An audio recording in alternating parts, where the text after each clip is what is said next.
বিসমিল্লাহির রহমানির রহিম। আওস ও খাজরাজ গোত্রদ্বয়ের প্রতি ইসলামের দাওয়াত। ইয়াহিয়া ইবনে ইয়ালা রহমতুল্লাহি আলাই বলেন, একদিন হজরত আলী ইবনে আবি তালেব রাদিয়াল্লাহু তাআলা আনহু আনসার রাদিয়াল্লাহু তাআলা আনহুদের সম্মান ও তাহাদের ইসলামে অগ্রগামিতা সম্পর্কে আলোচনা প্রসঙ্গে বলিলেন, যে ব্যক্তি আনসারদের মুহাব্বত করে না এবং তাহাদের হক বা অধিকারকে স্বীকার করে না, সে মুমিন নহে। খোদার কসম, তাহারা আপন তলোয়ার দ্বারা, বাক শক্তি দ্বারা ও জান কোরবান করিয়া এমনভাবে ইসলামের প্রতিপালন করিয়াছেন, যেমন কেহ ঘোড়শাবকের প্রতিপালন করিয়া থাকে। রাসূলুল্লাহ সাল্লাল্লাহু আলাইহি ওয়াসাল্লাম বিভিন্ন মৌসুমে আরব গোত্রসমূহের নিকট যাইয়া তাহাদিগকে দাওয়াত দিতেন, কিন্তু কেহই তাহার দাওয়াতকে গ্রহণ করিত না। মাজান্নাহ ও ওয়াকাজের মেলায় এবং মিনায় আরব গোত্রসমূহের অবস্থানস্থলে তিনি প্রতি বৎসরই যাইতেন। দীর্ঘদিন যাবৎ বারবার নিজেকে এই রূপে তাহাদের নিকট পেশ করার দরুন কোনো গোত্রের কেহ এমনও বলিয়াছেন যে, এখনও কি আমাদের ব্যাপারে আপনার হতাশ হইবার সময় আসে নাই? অবশেষে আনসারদের এই গোত্রের সহিত আল্লাহ তাআলা যাহা এরাদা করিবার করিলেন। রাসূলুল্লাহ সাল্লাল্লাহু আলাইহি ওয়াসাল্লাম তাহাদের নিকট ইসলামের দাওয়াত পেশ করিলে তাহারা কাল বিলম্ব না করিয়া তাহা গ্রহণ করিলেন, তাহাকে আশ্রয় দিলেন, সাহায্য করিলেন এবং সহানুভূতি দেখাইলেন। আল্লাহ তাআলা তাহাদিগকে উত্তম বদলা দান করুন। অতঃপর আমরা তাহাদের নিকট আগমন করিয়াছি, তাহাদের ঘরে তাহাদের সহিত অবস্থান করিয়াছি। খোদার কসম, আমাদিগকে নিজ ঘরে লইয়া যাইবার ব্যাপারে তাহাদের মধ্যে এমন প্রতিযোগিতা হইত যে অবশেষে লটারি করিতে হইত। তারপর তাহারা খুশি মনে আপন ধন সম্পদের উপর নিজেদের অপেক্ষা আমাদিগকে অধিক হক প্রদান করিলেন। অতঃপর তাহারা আপন নবী সাল্লাল্লাহু আলাইহি ওয়াসাল্লাম আজমাইনের খাতিরে আপন বুকের রক্ত ছড়াইলেন। আবু নুআইম হযরত উম্মে সাদ বিনতে সাদ ইবনে রাবি রাদিয়াল্লাহু তাআলা আনহু বলেন, রাসূলুল্লাহ সাল্লাল্লাহু আলাইহি ওয়াসাল্লাম মক্কায় অবস্থানকালে বিভিন্ন গোত্রকে আল্লাহ তাআলার প্রতি দাওয়াত দিতেন। প্রতি উত্তরে তাহাকে কষ্ট দেওয়া হইত, গালি দেওয়া হইত। অবশেষে আল্লাহ তাআলা আনসারদের এই গোত্রকে ইসলামের সাহায্যকারী হিসাবে সম্মানিত করিবার ইচ্ছা করিলেন। সুতরাং মিনায় অবস্থিত আকাবার নিকট রাসূলুল্লাহ সাল্লাল্লাহু আলাইহি ওয়াসাল্লাম তাহাদের কয়েকজনের নিকট উপস্থিত হইলেন। তাহারা মাথা মুণ্ডন করিতেছিলেন। বর্ণনাকারী বলেন, আমি হযরত উম্মে সাদ রাদিয়াল্লাহু তাআলা আনহুকে জিজ্ঞাসা করিলাম, আম্মা জান, তাহারা কে কে ছিলেন? তিনি বলিলেন, ৬ জন কি ৭ জন লোক ছিলেন। তন্মধ্যে বনু নজ্জারের ৩ জন, হযরত আসাদ ইবনে জুরারাহ রাদিয়াল্লাহু তাআলা আনহু এবং আফরার ২ ছেলে। বাকি কয়জনের নাম তিনি বলেন নাই। হযরত উম্মে সাদ রাদিয়াল্লাহু তাআলা আনহু বলেন, রাসূলুল্লাহ সাল্লাল্লাহু আলাইহি ওয়াসাল্লাম তাহাদের নিকট বসিলেন এবং তাহাদিগকে আল্লাহ তাআলার প্রতি দাওয়াত দিলেন, কোরআন পড়িয়া শুনাইলেন। তাহারা আল্লাহ তাআলা ও তাহার রাসূলের দাওয়াতকে গ্রহণ করিলেন এবং পরবর্তী বৎসর আবার সাক্ষাৎ করিলেন। ইহাই বাইয়াতে আকাবায়ে উলা অর্থাৎ প্রথম আকাবার বাইয়াত ছিল। তারপর দ্বিতীয় আকাবার বাইয়াত সংঘটিত হইল। বর্ণনাকারী বলেন, আমি হযরত উম্মে সাদ রাদিয়াল্লাহু তাআলা আনহুকে জিজ্ঞাসা করিলাম, রাসূলুল্লাহ সাল্লাল্লাহু আলাইহি ওয়াসাল্লাম মক্কায় কতদিন অবস্থান করিয়াছিলেন? তিনি বলিলেন, তুমি কি আবু সিমরাহ কায়েস ইবনে আবি আনাস রাদিয়াল্লাহু তাআলা আনহু এর কবিতা শোনো নাই? আমি বলিলাম, তাহার কবিতা আমার জানা নাই। তিনি আমাকে তাহার কবিতার এই অংশটুকু শুনাইলেন, সাওয়াফি কুরাইশিন বিদআ আশরাতা হিজ্জাহ ইউযাক্কিরু লাইলা কসাদিকান মুওয়াতিয়াহ। অর্থ, 10 বৎসরের অধিক কুরাইশদের মধ্যে অবস্থান করিয়া নসিহত ও তবলিগ করিয়াছেন। তিনি আশা করিতেছিলেন হয়তো কোনো সাহায্যকারী বন্ধু পাওয়া যাইবে। উক্ত কবিতার আরও কতিপয় চরণ সামনে নুসরতের অধ্যায়ে হযরত ইবনে আব্বাস রাদিয়াল্লাহু তাআলা আনহু হইতে বর্ণিত হাদিসে আসিতেছে। হযরত আকিল ইবনে আবি তালেব ও হযরত জুহরি রাদিয়াল্লাহু তাআলা আনহু বলেন, মুশরিকগণ রাসূলুল্লাহ সাল্লাল্লাহু আলাইহি ওয়াসাল্লামের সহিত অত্যাধিক কঠোর ব্যবহার আরম্ভ করিলে তিনি তাহার চাচা হযরত আব্বাস ইবনে আব্দুল মুত্তালিব রাদিয়াল্লাহু তাআলা আনহুকে বলিলেন, চাচা, নিঃসন্দেহে আল্লাহ তাআলা এমন কওমের দ্বারা তাহার দ্বীনের সাহায্য করিবেন যাহারা আল্লাহর দ্বীনের মর্যাদার খাতিরে কুরাইশদের এই বর্বরোচিত বিরোধিতাকে অতি তুচ্ছ মনে করিবে। অতএব আপনি আমাকে ওকাজের মেলায় লইয়া চলুন এবং সেখানে আরব গোত্র সমূহের অবস্থানগুলি আমাকে দেখাইয়া দিন। আমি তাহাদিগকে আল্লাহর দিকে দাওয়াত দিব এবং এই আহ্বান জানাইব যে তাহারা আমার হেফাজত করে ও আমাকে আশ্রয় দান করে, যাহাতে আমি আল্লাহর দেওয়া পয়গাম পৌঁছাইতে সক্ষম হই। হযরত আব্বাস রাদিয়াল্লাহু তাআলা আনহু বলিলেন, ভাতিজা, ওকাজের মেলায় চলুন, আমিও আপনার সহিত যাইব এবং আপনাকে আরব গোত্রগুলির অবস্থান দেখাইয়া দিব। সুতরাং রাসূলুল্লাহ সাল্লাল্লাহু আলাইহি ওয়াসাল্লাম সর্বপ্রথম বনু সাকিফ গোত্রের নিকট গেলেন। তারপর সেই বৎসর অন্যান্য গোত্রের নিকট যাইয়াও দাওয়াত দিলেন।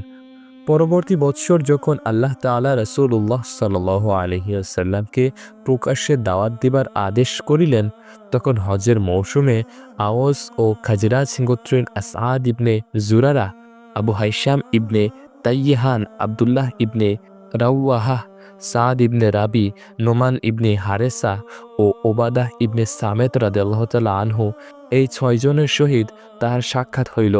মিনায় অবস্থানের দিনগুলির কোনো এক রাত্রিতে নবী করিম সাল্লাল্লাহু আলাইহি ওয়াসাল্লাম জামরায়ে আকবার নিকট তাহাদের সহিত সাক্ষাৎ করিলেন, তাহাদের নিকট বসিলেন এবং তাহাদিগকে আল্লাহ তাআলা ও তাহার ইবাদতের প্রতি দাওয়াত দিলেন এবং যে দ্বীনের জন্য তিনি আপন নবী ও রাসূলগণ প্রেরণ করিয়াছেন উহার সাহায্যের প্রতি আহ্বান জানাইলেন। তাহারা নবী করিম সাল্লাল্লাহু আলাইহি ওয়াসাল্লামের উপর নাজিলকৃত ওহীর কিছু অংশ পাঠ করিয়া শুনাইবার অনুরোধ জানাইলেন। তিনি সূরা ইব্রাহিমের এই আয়াত وَإِذْ قَالَ إِبْرَاهِيمُ رَبِّ اجْعَلْ هَذَا بَلَدًا آمِنًا হইতে সূরার শেষ পর্যন্ত তেলাওয়াত করিলেন।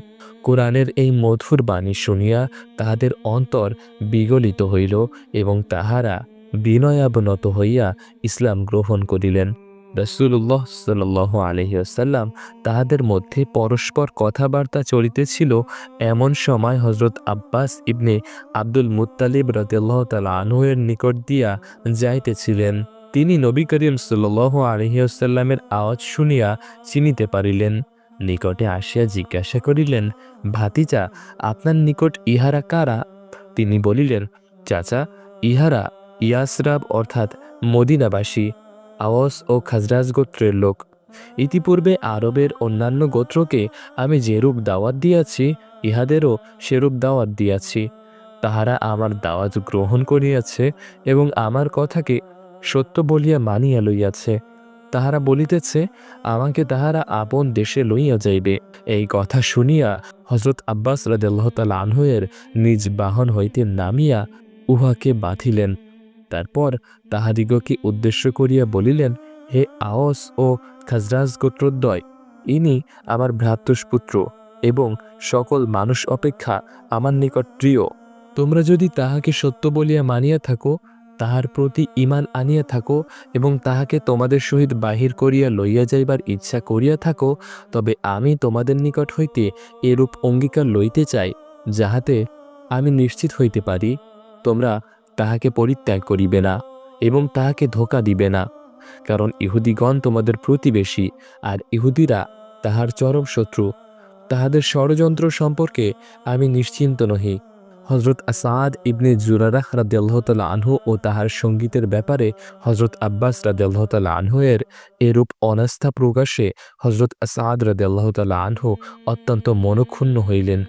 তিনি বলিলেন, ইয়া রাসূলুল্লাহ, আপনি অনুমতি দিন, আমরা তাহার কথার জবাব দিব। আপনি রাগান্বিত হন অথবা অপছন্দ করেন, এমন কোনো কথা বলিব না। আমরা শুধু আপনার দাওয়াত গ্রহণে আমাদের সত্যানিষ্ঠতা এবং আপনার প্রতি আমাদের ঈমানের কথাই ব্যক্ত করিব। রাসূলুল্লাহ সাল্লাল্লাহু আলাইহি ওয়াসাল্লাম বলিলেন, তোমাদের প্রতি আমার কোনো খারাপ ধারণা নাই, সুতরাং তোমরা তাহার জবাব দিতে পারো। অতঃপর হযরত সাদ ইবনে জুরারাহ রাদিয়াল্লাহু তাআলা আনহু রাসূলুল্লাহ সাল্লাল্লাহু আলাইহি ওয়াসাল্লামের প্রতি চাহিয়া বলিলেন, ইয়া রাসূলুল্লাহ, প্রত্যেক দাওয়াতের পদ্ধতি রহিয়াছে, কোনোটা সহজ আবার কোনোটা কঠিন। আপনি আজ যে দাওয়াত দিয়াছেন তাহা লোকদের জন্য যেমন অপ্রত্যাশিত তেমনই কঠিন। আপনি আমাদিগকে পুরাতন ধর্ম ছাড়িয়া আপনার অনুসরণ ও আপনার দিন গ্রহণের দাওয়াত দিয়াছেন, আর ইহা অত্যন্ত দ্রূহ কাজ। তথাপি আমরা আপনার দাওয়াতকে গ্রহণ করিয়াছি। আপনি আমাদেরকে প্রতিবেশী বা নিকট ও দূরের সকল আত্মীয় স্বজনের সহিত দিনের ব্যাপারে সম্পর্ক ছিন্ন করিবার দাওয়াত দিয়েছেন, অথচ ইহাও একটি কঠিন কাজ। এতদসত্ত্বেও আমরা আপনার দাওয়াতকে গ্রহণ করিয়াছি। আমাদের মজবুত দল রহিয়াছে, স্বদেশে আমরা সম্মান ও প্রতিপত্তি সহকারে বসবাস করিতেছি। সেখানে কেহ এমন আশা করিতে পারে না যে কোনো ভিনদেশী ব্যক্তি আমাদের সর্দার হইবে, যাহাকে তাহার স্বগোত্রীয় লোকেরা নিঃসঙ্গ করিয়া দিয়াছে এবং তাহার চাচারা তাহাকে শত্রুর হাতে ছাড়িয়া দিয়াছে। এমত অবস্থায় আপনি আমাদিগকে দাওয়াত দিয়াছেন যেন আমরা আপনাকে আমাদের সর্দার রূপে গ্রহণ করি। ইহা অত্যন্ত কঠিন কাজ, কিন্তু আমরা তাহা গ্রহণ করিয়া লইয়াছি। এই সকল কাজ একমাত্র সেই পছন্দ করিতে পারে যাহার জন্য আল্লাহ তাআলা হেদায়েতের ফয়সালা করিয়াছেন এবং যে এই সকল কাজের পেছনে ভালো পরিণতি কামনা করিয়াছে। অন্যথায় সকল মানুষের নিকটই এই সকল কাজ অপছন্দনীয়। আপনার আনিত সকল বিষয়ের প্রতি ঈমান আনিয়া রাখিয়া এবং আমাদের অন্তরে যে মারেফাত গাঁথিয়া গিয়াছে উহাকে সত্য স্বীকার করিয়া আমরা আমাদের জবান দ্বারা এই সকল কাজের দায়িত্ব স্বীকার করিতেছি এবং অন্তর দ্বারা উহা গ্রহণ করিতেছি। আমরা উহার জন্য আমাদের সর্বশক্তি ব্যয় করিব। আমরা আপনার নিকট উহার উপর বাইয়াত হইব, আমাদের ও আপনার রবের নিকট অঙ্গীকারবদ্ধ হইব। আমাদের হাতের উপর আল্লাহর সাহায্যের হাত থাকিবে। আপনার রক্তের হেফাজত করিতে আমাদের রক্ত বহাইয়া দিব এবং আপনার জান রক্ষায় আমাদের জান কোরবান করিব। যে সকল বিষয় হইতে আমরা নিজেদের ও আপন স্ত্রী পুত্রদের রক্ষা করিয়া থাকি সে সকল বিষয় হইতে আপনাকে রক্ষা করিব। আমরা যদি এই অঙ্গীকারকে পালন করি তবে তাহা আল্লাহর জন্যই পালন করিব, আর যদি বিশ্বাসঘাতকতা বা গাদ্দারি করি তবে তাহা আল্লাহর সহিত গাদ্দারি করার শামিল হইবে এবং আমরা বদবখত সাব্যস্ত হইব। ইয়া রাসূলুল্লাহ, আমাদের এই নিবেদন সর্বাংশে সত্য। আমরা এই অঙ্গীকার পালনের ব্যাপারে আল্লাহর নিকট সাহায্য কামনা করি। অতঃপর হযরত সাদ ইবনে জুরারাহ রাদিয়াল্লাহু তাআলা আনহু হযরত আব্বাস ইবনে মুত্তালিব রাদিয়াল্লাহু তাআলা আনহু এর দিকে ফিরিয়া বলিলেন, আর আপনি যিনি আমাদের ও নবী করিম সাল্লাল্লাহু আলাইহি ওয়াসাল্লামের মাঝখানে নিজের কথা লইয়া উপস্থিত হইয়াছেন, ইহার দ্বারা আপনার উদ্দেশ্য কি তাহা আল্লাহ তাআলাই ভালো জানেন। আপনি বলিয়াছেন তিনি আপনার ভ্রাতুষ্পুত্র, আপনার নিকট সকল মানুষ অপেক্ষা প্রিয়, তবে আমরাও তাহার খাতিরে নিকট ও দূরের সকল সম্পর্ক ও আত্মীয়তা ছিন্ন করিয়াছি। তিনি আল্লাহর রাসূল বলিয়া সাক্ষ্য দিতেছি। আল্লাহ তাআলা তাহাকে নিজের পক্ষ হইতে রাসূল হিসাবে প্রেরণ করিয়াছেন। তিনি মিথ্যাবাদী নহেন। তিনি যাহা কিছু আনিয়াছেন তাহার সহিত মানুষের কথার কোনো মিল নাই। আর আপনি বলিয়াছেন আমাদের নিকট হইতে মজবুত অঙ্গীকার গ্রহণ ব্যতীত আপনি তাহার ব্যাপারে আমাদের উপর আস্থা রাখিতে পারিতেছেন না। ইহা আপনার একটি ন্যায্য দাবি। রাসূলুল্লাহ সাল্লাল্লাহু আলাইহি ওয়াসাল্লামের ব্যাপারে যে কেহ আমাদের নিকট এরূপ দাবি করিবে আমরা তাহা প্রত্যাখ্যান করিব না। আপনি যাহা ইচ্ছা অঙ্গীকার করুন, আমরা প্রস্তুত আছি। তারপর রাসূলুল্লাহ সাল্লাল্লাহু আলাইহি ওয়াসাল্লামের প্রতি চাহিয়া বলিলেন, ইয়া রাসূলুল্লাহ, আপনি নিজের জন্য যাহা ইচ্ছা অঙ্গীকার গ্রহণ করুন এবং আপনার রবের পক্ষ হইতে যে কোনো শর্ত আরোপ করিতে চাহেন করুন। এইভাবে বাইহাকি দীর্ঘ হাদিস বর্ণনা করিয়াছেন। আবু নুআইম নুসরতের উপর বাইয়াতের বর্ণনায় এবং নুসরতের অধ্যায়ে বাইয়াতের অপর হাদিসের বর্ণনা সামনে আসিতেছে। প্রিয় শ্রোতাবৃন্দ, আজকের ঘটনা এই পর্যন্তই। সাহাবী রাদিয়াল্লাহু তাআলা আনহুম আজমাইনদের জীবনে সম্বলিত বহু ভাষায় অনুদিত বিখ্যাত গ্রন্থ হায়াতুস সাহাবায়ের প্রথম খণ্ড এবং পৃষ্ঠা নম্বর 147 থেকে পাঠ করিলাম। আজকের ঘটনার নাম ছিল আওস ও খাজরাজ গোত্রদ্বয়ের প্রতি ইসলামের দাওয়াত। আজকের এই ভিডিওটি কেমন লেগেছে অবশ্যই কমেন্ট করে জানাবেন। এবং সম্পূর্ণ হায়াতুস সাহাবা বইটি ধারাবাহিকভাবে শুনতে আমাদের চ্যানেলটি সাবস্ক্রাইব করে আমাদের পাশেই থাকুন এবং কমেন্ট করে অবশ্যই জানিয়ে দিন আজকের ভিডিও থেকে আপনি কি শিখলেন, কি জানতে পারলেন, কি বুঝতে পারলেন। এবং আজকের ভিডিওটি যদি ভালো লেগে থাকে অবশ্যই আপনার বন্ধুর কাছে, আপনার প্রিয়জনের কাছে শেয়ার করুন, যাতে তাহারাও ইসলামের স্বর্ণযুগের কাহিনী, সাহাবী রাদিয়াল্লাহু তাআলা আনহুম আজমাইনদের জীবনী জানতে পারে, শুনতে পারে, বুঝতে পারে। আজকের মতো এই পর্যন্তই। ইনশাআল্লাহ দেখা হবে পরবর্তী ঘটনাতে। ততক্ষণ পর্যন্ত ভালো থাকুন, সুস্থ থাকুন এবং আমাদের সাথেই থাকুন। আল্লাহ হাফেজ।